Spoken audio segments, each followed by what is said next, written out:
development, they support utilization management, they support appeals, they support client conversations, provider conversations. So anytime we need a clinician to look at something or to support something, that would be our team. This role in particular works a lot with Ginger's area, so that's why I bring her in.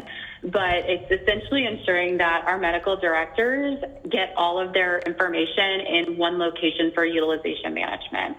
So sometimes we do reviews for different types of services. We do reviews for pharmacy, we do reviews for medical, we do reviews for behavioral, but then there's also other things that we need to do. For example, we might do appeal reviews.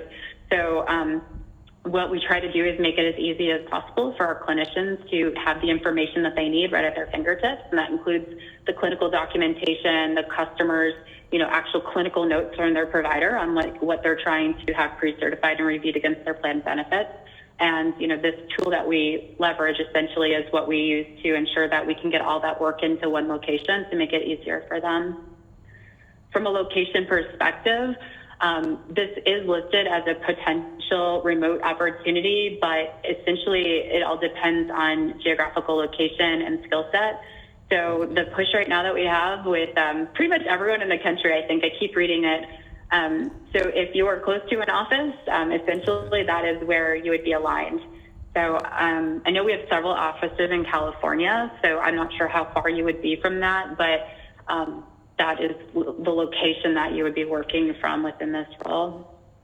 Okay, and the role of primary evolves around app development or like web development or driving that web development or app development with, I was just curious, and this tech stack also required for this role? So essentially what we have within this role, it's an agile product owner role. So it's owning a specific product within my team. So it's our MDT4 tool. So that's the tool I mentioned that has all the information that comes in for the providers or for the, for the provider consideration for our medical directors. But additionally, it's essentially anything that comes in for my broader organization where they need something figured out from a tools perspective. So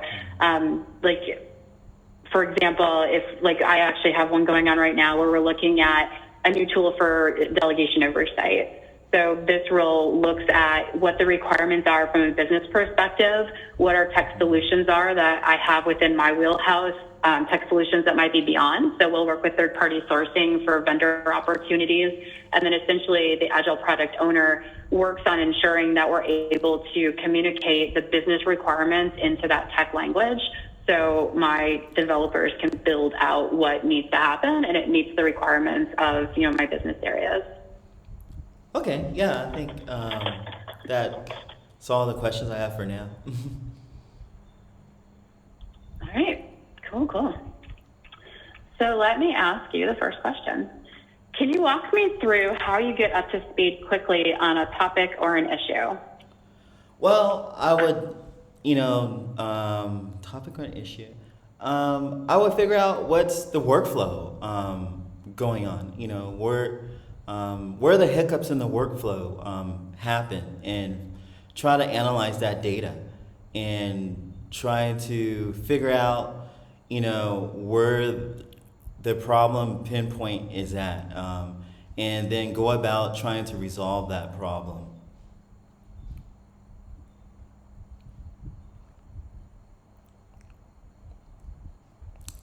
I'm just jotting down a few notes. Oh, okay.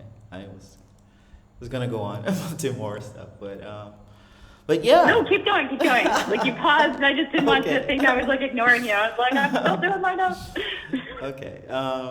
But yeah, and I would try to resolve it with the parties, who to go to, and figure out who to go to and where, and how to present it to them, where it's in a way where it's not a problem, but it's a thing that we have to accomplish together to make the outcome the best solution for the business, basically.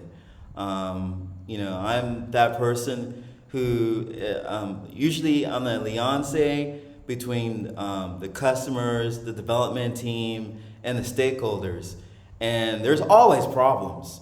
And those problems, you try to resolve with past experience that you have with different teams, different work styles, different workflows.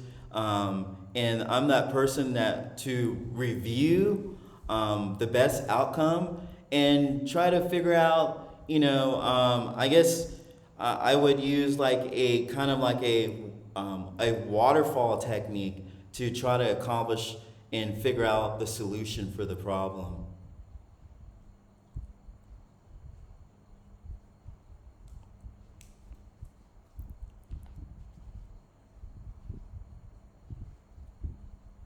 All right, thank you.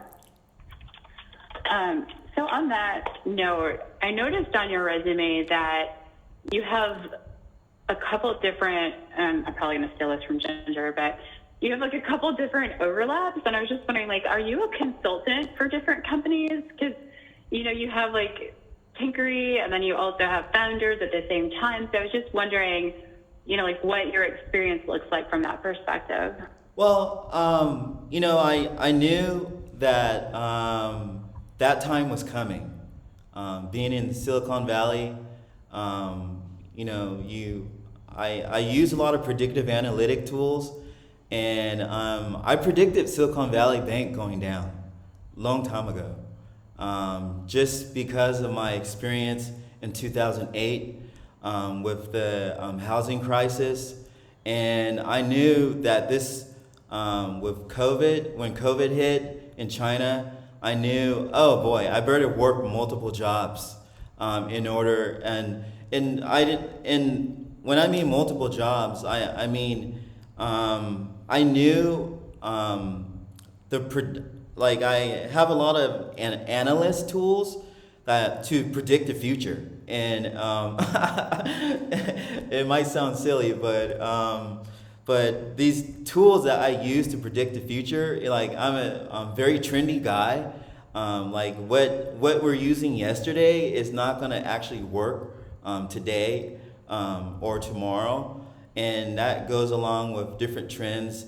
And basically, what I'm trying to say is that I love working with different companies to try. Like if I saw like something, I saw something in those two companies that I have done in my past that it where my experience came into that company, and it only took me maybe a couple of days of work basically to do what I had to do in those two companies. And it's because of my past work experience that I knew how to basically implement strategy within their teams and hit the gas running, and basically be a liaison with their development team. I'm pulled into a lot of meetings each day with development teams because of my previous experience in different startups, different companies, and different, I guess say, consortium of developers that I know around the world that love my drive. And I get pulled into meetings, and I like to basically set up a technique where I could go in there and figure things out on the fly. And since things were going remotely, I was working multiple jobs because of the high cost of living so in San Francisco.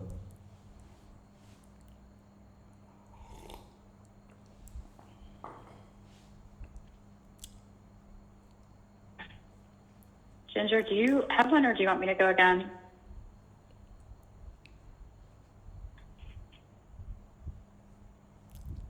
You go ahead. Okay. I love doing all my questions. So the next one I have is, can you tell me about a time when you had to act on something important before you had time to come up with a clear answer or a solution?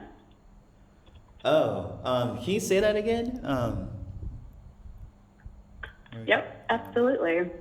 Can you tell me about a time when you had to act on something important before you had enough time to come up with a clear answer or a solution? Oh, okay. Well, I always tell people that I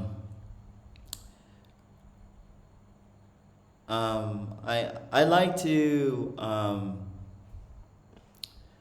I've been around so many developers, and I kind of know, like, well, I figure out over time their thinking and how to present things when they're at their peak.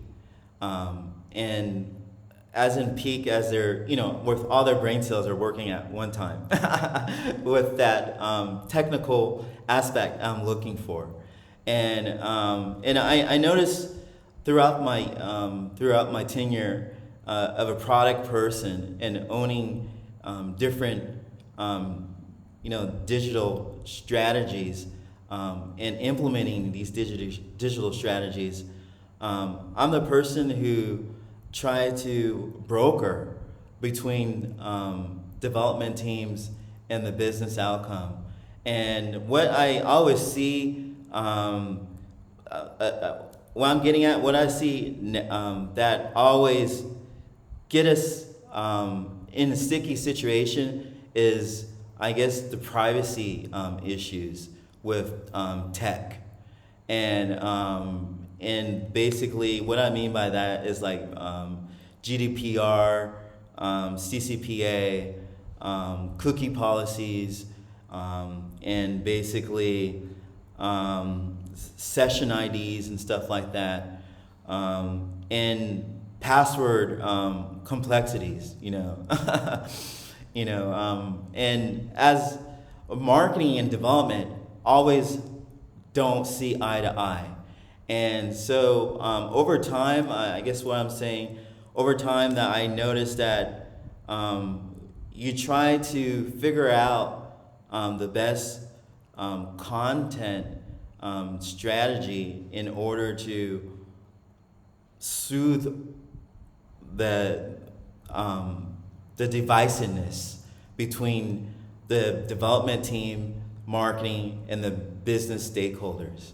And at the end of the day, you have to listen to the business stakeholders because they're the ones are paying the signing of checks, basically. So that's the law. I always say the business stakeholders are the law. And wherever they do, you try to abide what their thinking is, and hopefully you will go into that direction. And I noticed that over time that privacy issues to implement that within the product is very it gets difficult every year for me. And the execution of trying to figure out the solution for this entity sometimes is not always the best solution, and sometimes it's the ethics of of myself and hopefully the company is on the good side sometimes, and sometimes it's not always on the good side. And what I'm saying, what I guess I'm trying to spill out is, I'm trying to do my job where, I could go home and not have a conscious eat me up at night. So at the end of the day, I guess I try to find the best solution to soothe all parties in this type of arena for privacy issues.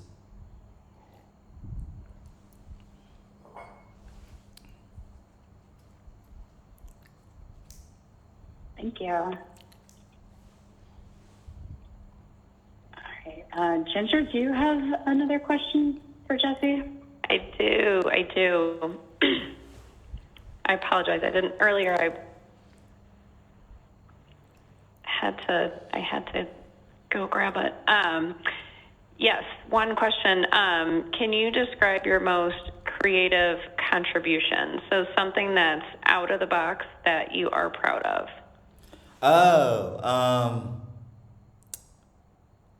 My drive to make sure that,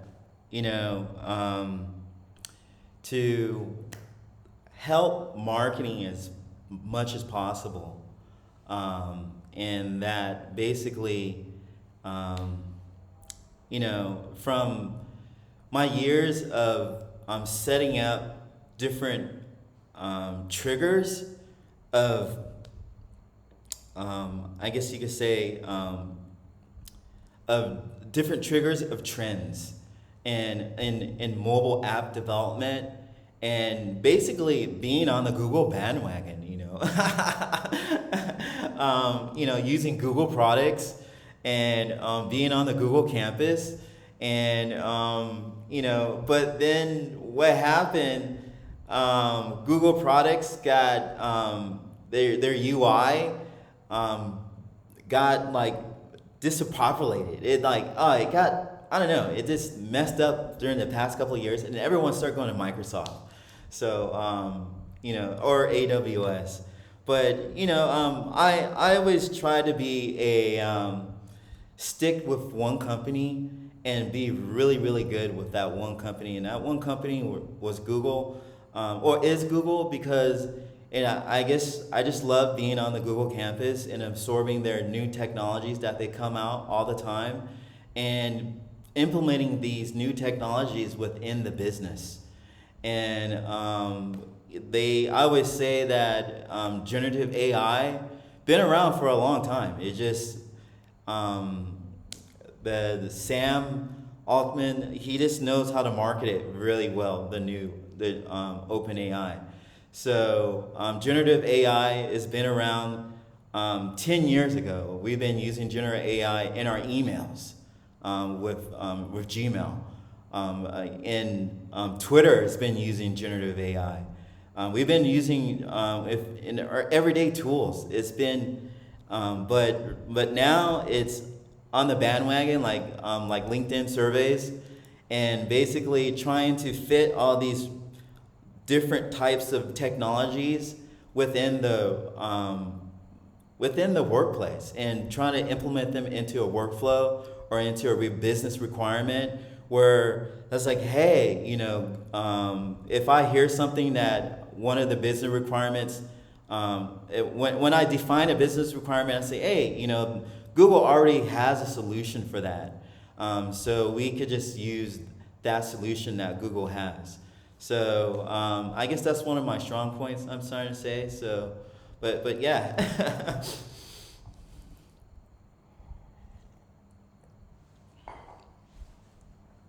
And I guess I could also add, it just helps the overall business that, you don't have to reinvent the wheel, basically, in some of these business requirements.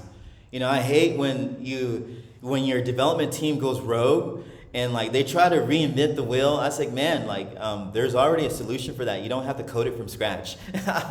So, So, but yeah, that's something I like to add. But yeah. Thank you. So I want to talk a little bit about. Oh, go ahead. No, I was just going to say we're all about efficiency. So yeah, that's definitely important to kind of not reinvent the wheel and grab what we already have available. Absolutely. Yeah, because it makes sense because of timelines and budgets and stuff like that. We didn't.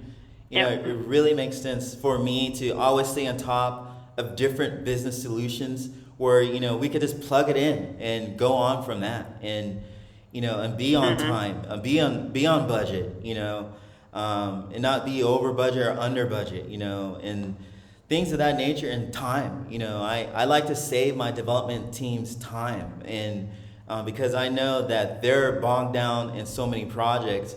So basically like to have solutions ready and with the ground running. Yep.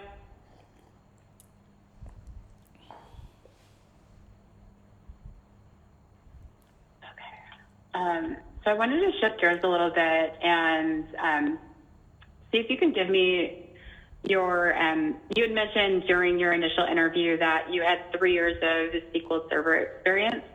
So I was wondering, from a scale of 1 to 5, what your expertise is, and if you could give me an example. Well, basically, just, SQL, I guess 1 to 5, it would be, I guess between a 3 and a 4. I could figure out how to install it, how to implement it within the solution or the requirement that we need. If it's database, or if it's for tables and stuff like that. I try to figure out the best solution for that, and helpfully, I'm the person who draws the roadmap and figure it out. Like if it's a problem with try to fix it, because I know that there's a lot of XSS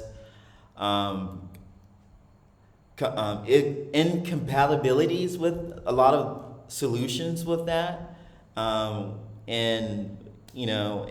trying to figure out with the development team and how they feel about using that, if that's the solution they wanting, or if it's another solution.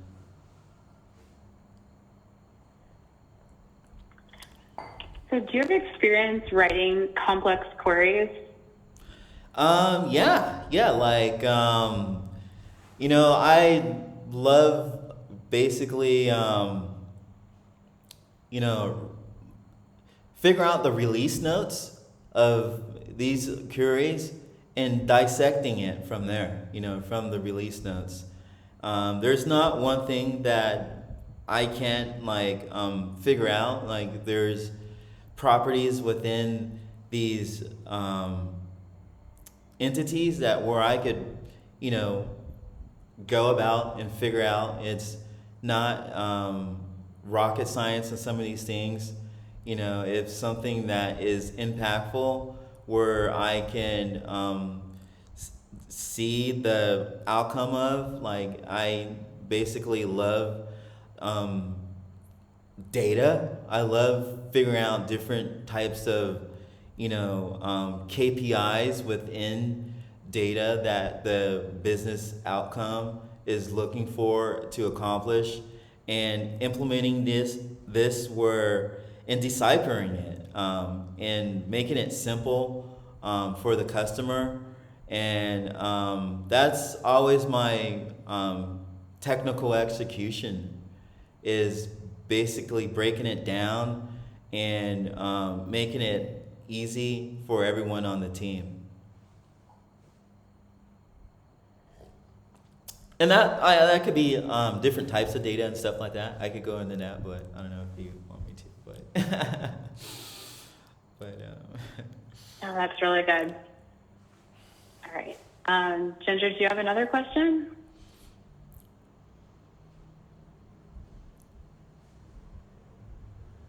You're on mute.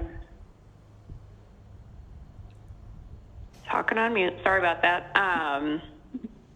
Yep, I've got another question. So we talked about a creative contribution. So kind of on the other hand, can you tell me about a task or project that failed or just didn't turn out the way that you wanted it to? Can you kind of talk through kind of how you handled that, and then how you kind of turned that around? Oh, okay. I guess,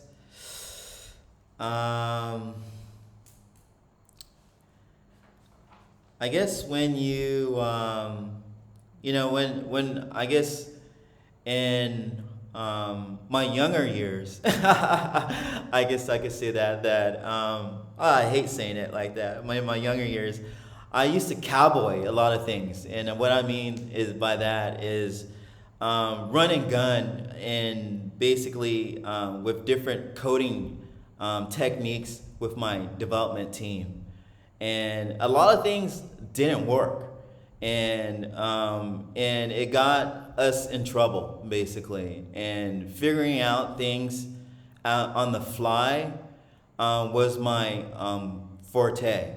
I was a person who knew how to get out of a sticky situation, all because of my previous experience of development. When I was in high school, when I was in college, and just going to different hackathons and seeing how developers develop things on the fly and figuring out these techniques where, for example, when something goes down and when it's 8 a.m. and when the business, when the C-level executives come to the office and everything is down. When you come, everything's 404 error. It's like, oh man, what do we do? What do we do? Everything's down. You go to your website or your platform or your app, and it's down. It's like, oh my gosh, what are we gonna do? And all because there was usually a update will actually mess it up. Like when you implement something that's new, there is always something that will be buggy and just take down the whole system. So this happened to me a couple times, and I always say you revert back to the old system. You don't try to fix the new system until you figure out what the problem is. You revert back to the old system, and that could be if you went to 2.5, you go back to 2.0, and what I mean by that, you temporarily revert back to the old system until you figure out the new system, and while you reverting back to the old system, and while the business hours, I'm trying to say the business hours, usually the C-level executives are daytime people. Developers are nighttime people. The ones I hang out with, but but I'm saying that and then so during the daytime. So when you revert back to the old system that was working, we will try to figure out that problem at night at nighttime, where everyone is at home or asleep and not on the system, and that was just some of my experience back in my tech days. As a IT support person. That's some of the, when you're doing IT support, you're figuring out a lot of problems on the fly, and you're trying to figure out the customer, pain points while he or she's on the phone, and then you're trying to find a temporary solution until you find the master solution, I should say. So, but yeah, I hope that adds water. But Yep, that all makes sense.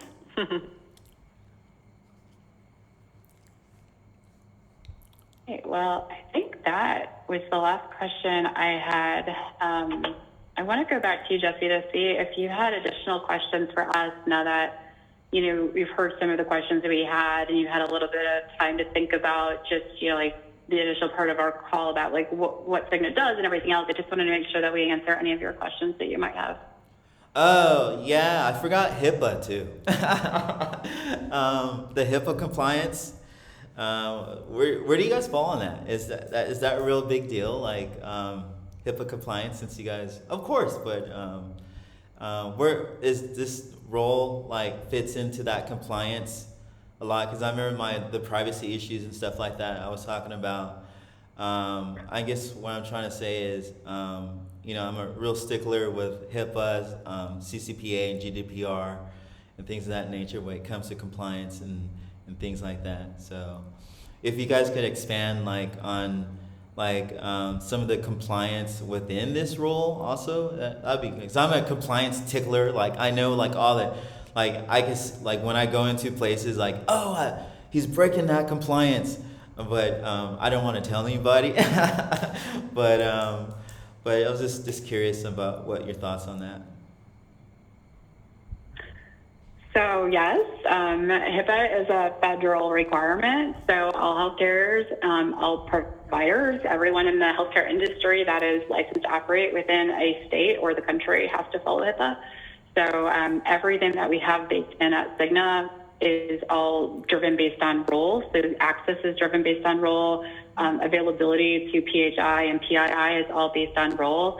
We take ethnical trainings and we take mandatory compliance trainings every year. Mm-hmm. And all of those business requirements are built into every single role within Cigna. So we've got a plethora of pieces of information that talk about HIPAA, whether, you're in a system or, you have access to something. We even have specific accounts that you have to have additional sign off for, pretty much like signing off your, firstborn child. So